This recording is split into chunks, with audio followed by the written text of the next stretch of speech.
পরের দিন বৌভাতে যাওয়ার জন্য আমি আর তোমার দাদাভাই বেরিয়ে পড়েছিলাম। আর নীল যাবে না বলছিল, তাই দিদাবাড়িতে আছে। আর আমরা পৌঁছে গিয়ে দেখি ভাত কাপড় প্রায় শুরু হয়ে গেছে।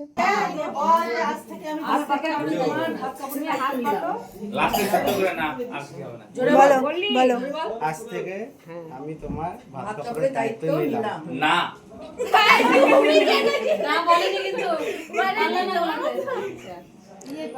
ভাত কাপড়টা কমপ্লিট হয়ে গেলেই আমরা খেতে চলে যাব, কারণ অনেকটা দূর যেতে হবে আবার বাড়িতে।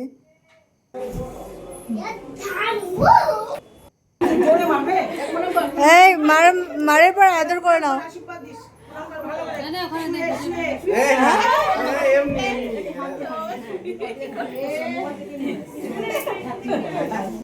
তো এই তো খাওয়া দাওয়া করতে চলে যাচ্ছি আমরা এখন ওপরে। দাদা বলে দিল চলো খাওয়া দাওয়া করে চলে আসো। তো এই যে আমরা খেতে বসে গেছি। প্রথম ব্যাচ ছিল, তো ঘি ভাত দিয়ে দিচ্ছিল নতুন বউ আর কি।